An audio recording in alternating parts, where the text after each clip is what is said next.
Hello, and welcome to Stories from India, a podcast where we talk about myths, legends, and folktales from India. I am your host, Narad Muni, and I'm a mythological character myself. I have the gift of eternal life and knowledge of the past, the present, and the future. By profession, I'm a traveling musician and a storyteller. So, the way I'm doing my job is by podcast. In this episode, we are continuing the Ramayana. It's one of the two epics in Indian mythology, the other being the Mahabharata, which we have also covered in some detail on the show. Today, we'll continue with Ram and Lakshman searching for Sita, by first searching for Sugriv. But first, a quick summary of the story so far. Ram was the crown prince of Ayodhya and an avatar of Vishnu, the preserver of the universe. But he had to give up his title to his brother Bharat because Bharat's mom, Kaikeyi, cashed in on a couple of reckless promises that King Dasharath had made to her. It wasn't just losing the crown. Ram had to go away for 14 years. But he did not go alone. His wife Sita and his brother Lakshman went with him. Bharat was completely in the dark about this arrangement. He only found out about it after Ram was forced out of Ayodhya. Bharat tried, but nothing, not even the passing of their father, Dasharath, could convince Ram to return.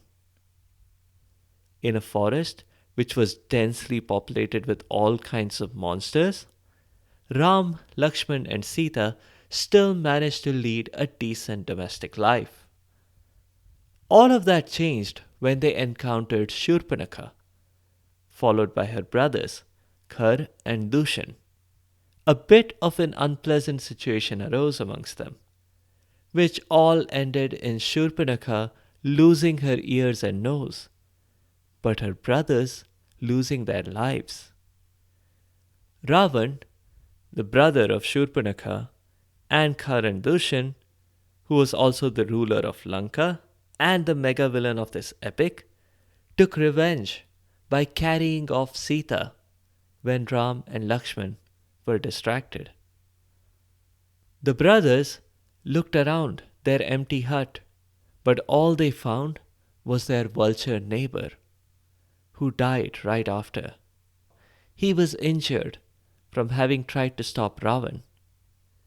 They encountered a second monster, who was really a good guy turned monster. Kabandh asked the brothers to go seek out Sugriv, because Sugriv could help them find Sita. And that's where we'll continue the story today.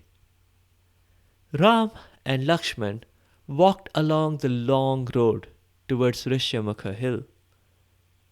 They walked in silence until suddenly Lakshman stopped in his tracks. "Good grief," he said. "Why? What happened?" asked Ram. "Not an expression of shock or annoyance at something," replied Lakshman. "I just literally realized what Sugriv means.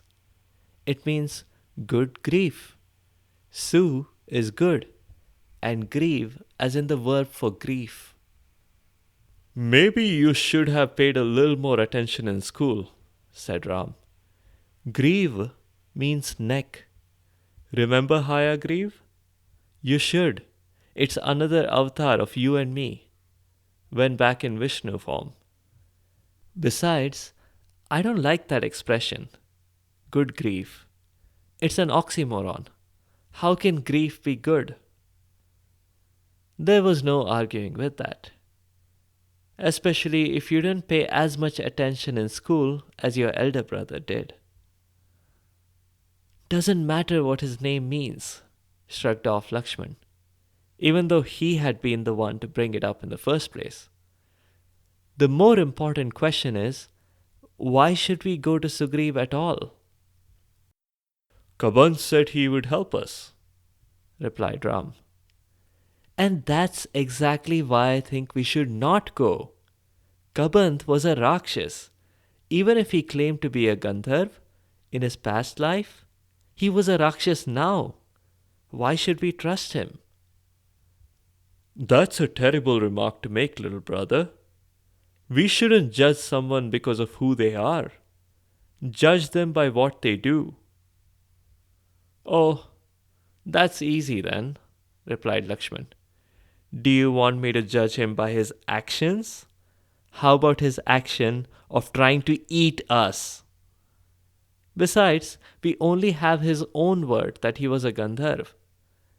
What if this is all an elaborate plot to trick us?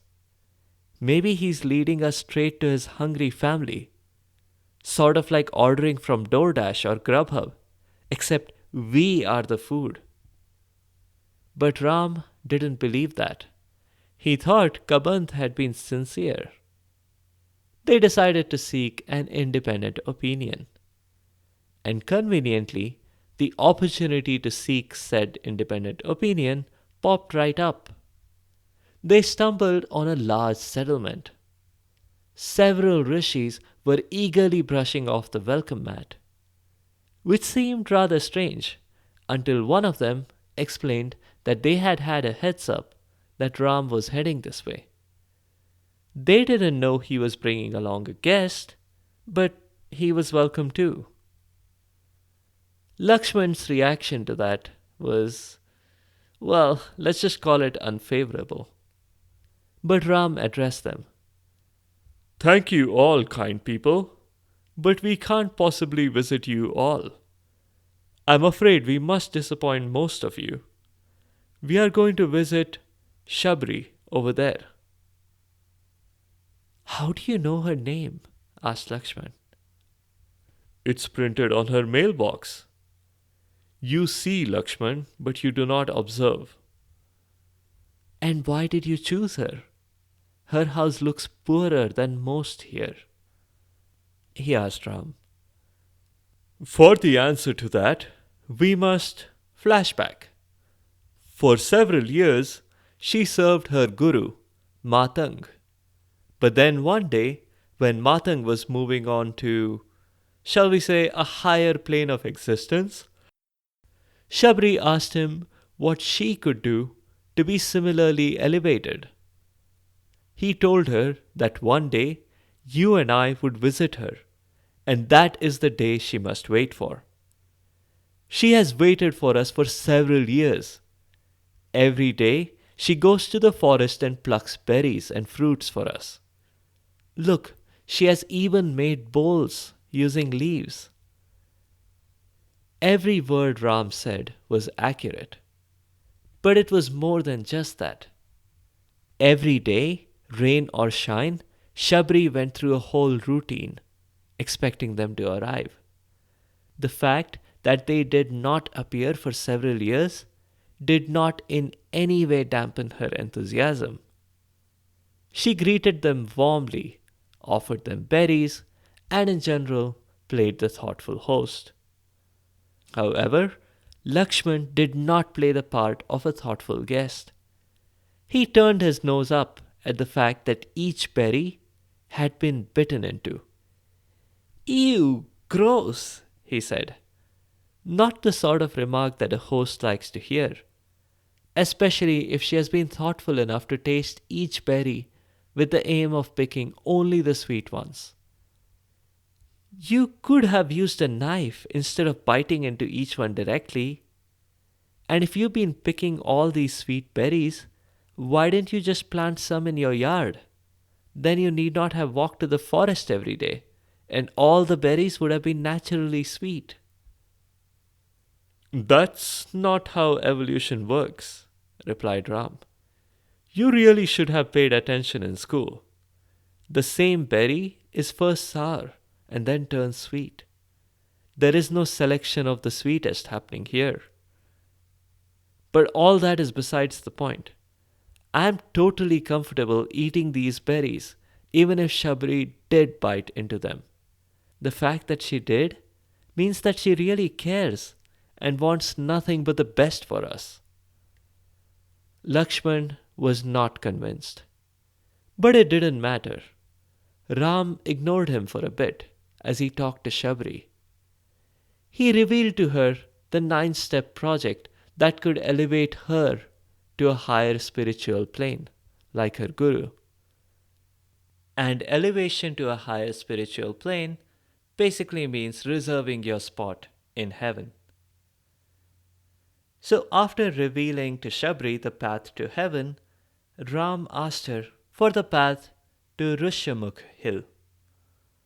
She was happy to direct him, but she had questions. Naturally. Why do you want to go there? Sita wasn't taken there, was she? Shabri asked. We were told that Sugriv could help us. Shabri stared for a while and said, Sugriv? Are you sure you got the name right? Lakshman was almost grinning and looked at Ram with an I told you so expression. But then Shabri added, I guess if you go to him, you will be helped. He's got some good Vanars on his side. There's that expression again. Who or what exactly is a Vanar? Lakshman asked. Didn't Kaband explain? Asked Shabri. Oh well, there are two theories of what a Vanar is. The first one is that it simply means someone who lives in the forest. It's ancient India. Most people live in forests, remarked Lakshman. Second, Shabri continued, ignoring him, it might mean a monkey, complete with fur and a tail, able to leap tall buildings and swing from tree to tree. Like Tarzan? Or like the monkeys in the Jungle Book? Asked Lakshman. Never mention that abominable movie, Shabri said with gritted teeth.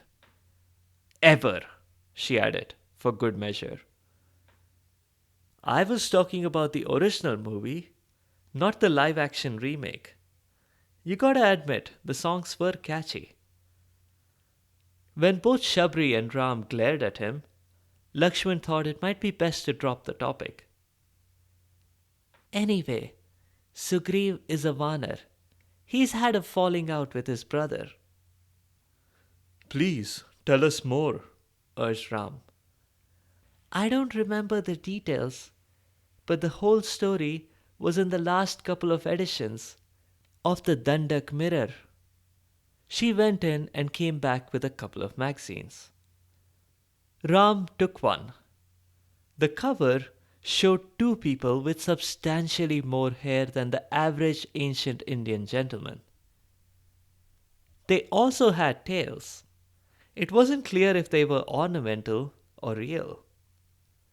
The headlines, splashed in bright pink on the cover, said, Revealed, the secrets and lies of the Warner brothers. Some of the other stories included, Shocking, the Yeti owes me 30 rupees. And Kaikei confesses, an alien with a ray gun made me exile Ram.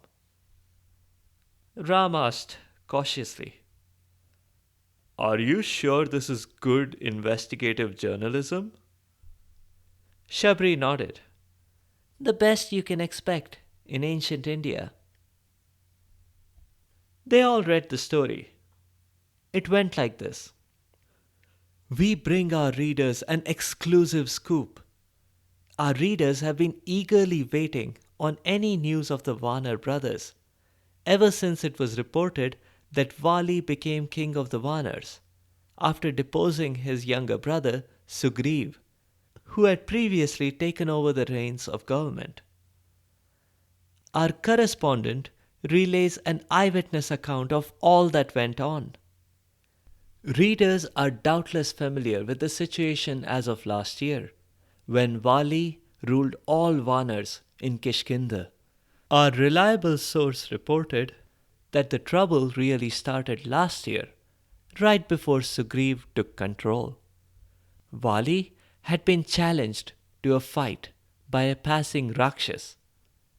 Vali accepted, and with Sugriv by his side, went to the venue chosen, a cave where the Rakshas was camping out. Vali went into the cave and asked Sugriv to wait outside. Our reliable source, who was hidden in the bushes, reported that not long after, demonic laughter could be heard from the cave, and blood trickled out. Sugriv hastily closed the mouth of the cave and headed back to the kingdom. Our readers are doubtless familiar with the subsequent mourning of Vali's presumed demise and Sugriv's crowning. All was well for a week, but then the boulder blocking the cave door flew open and Vali emerged. "I got him pretty much right away," he told people, indicating the lifeless body of the Rakshas. "But it took me a whole week just to move this boulder. Who put this here?" When he reached the palace, he was angrier than ever. He had to walk the whole way. The chariot/taxi driver explained why he was refusing to accept Vali's coins. Demonetization. Only the ones with Sugriv's face are acceptable. The Vali coins are no longer in circulation. Vali chased Sugriv out of the kingdom with a pitchfork. Sugriv got a little lucky though. He managed to reach Rishyamukh hill just in time, thanks to Matang Rishi's curse. Yes, the same Rishi who was the guru of one of our loyal subscribers. "That's me, they're talking about me," interjected Shabri. They continued reading. Matang had cursed Vali that he could not step on that hill. But that hasn't stopped Vali from harassing Sugriv. He's kept Sugriv's wife trapped in his palace. Our reliable source says that she cries daily for her husband, but Vali merely laughs off her request to go join Sugriv. Until recently, Vali was also regularly harassing Sugriv on the hill. Every day, he used to leap straight onto Sugriv's head and then jump off again, without actually setting foot on the hill itself. At this point, Lakshman interrupted their reading. "That takes immense precision. Imagine jumping from your palace straight onto one person's head and then straight off of the hill. I think Vali's the guy we want on our side." The article continued.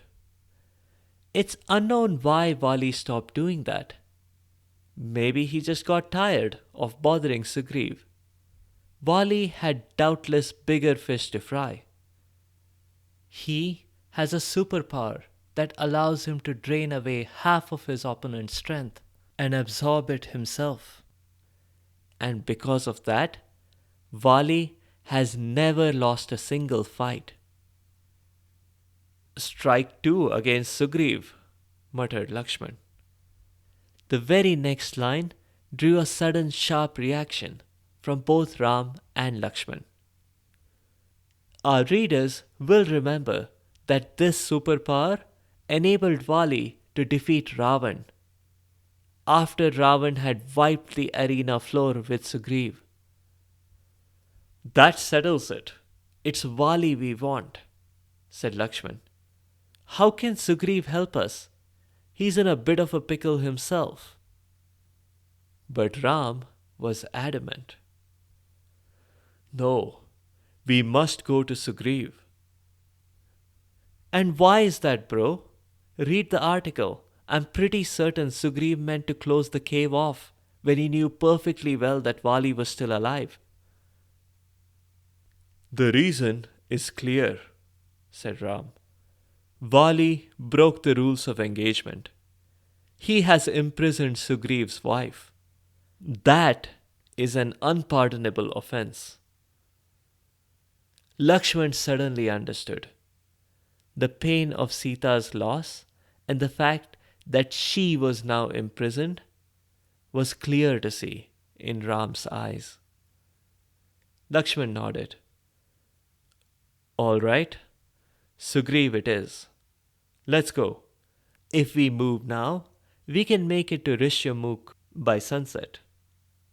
They thanked Shabri for her hospitality and began walking in the direction she had indicated.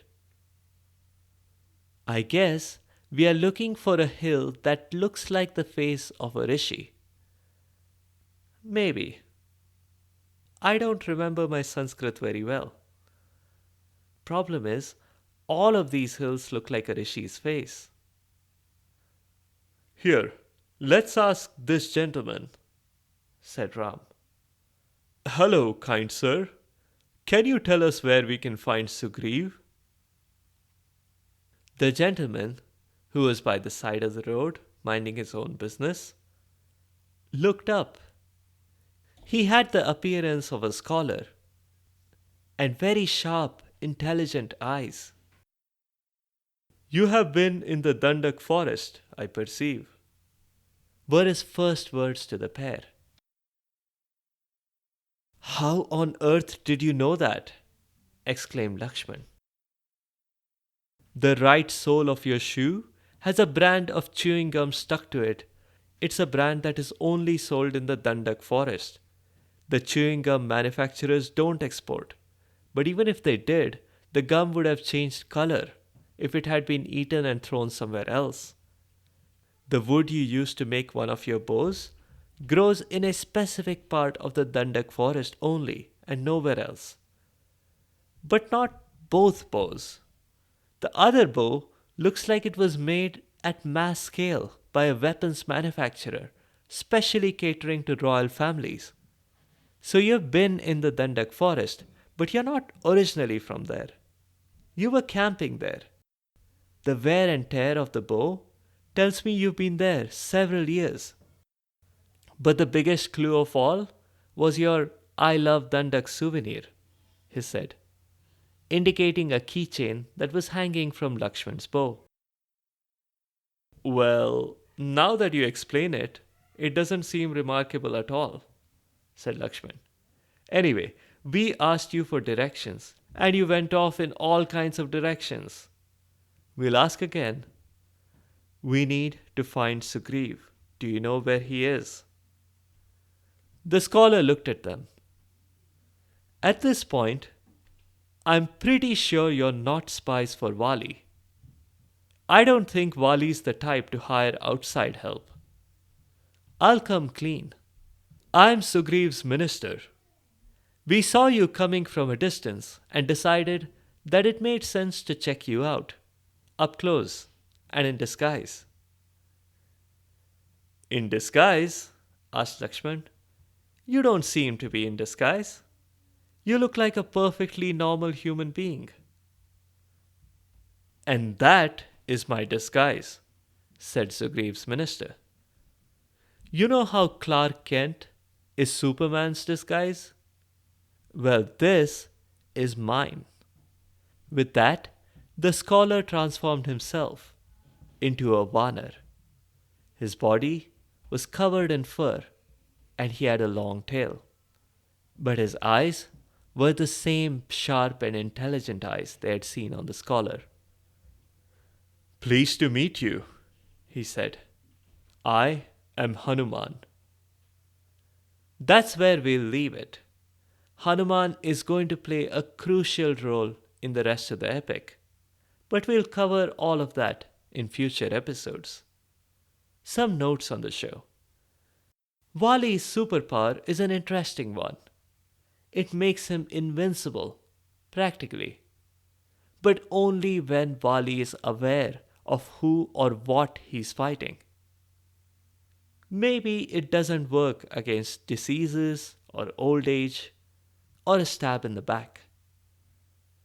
I'm sure you've guessed by now who it was who gave Wali this superpower. Yep, it was my dad, Brahma, the creator of the universe. Practically in every story of this podcast that Brahma has featured, he's given some ridiculous amount of power to an undeserving person. Take Ravan, for example. Ravan had incredible power as well, again granted by Brahma. In a clash between the two titans, Vali won, because naturally he stole half of Ravan's powers. We've often seen video game characters with all kinds of superpowers. Hadouken from Street Fighter, or Sonic the Hedgehog's super speed. Some other characters even teleport. But Wali's power could beat them all.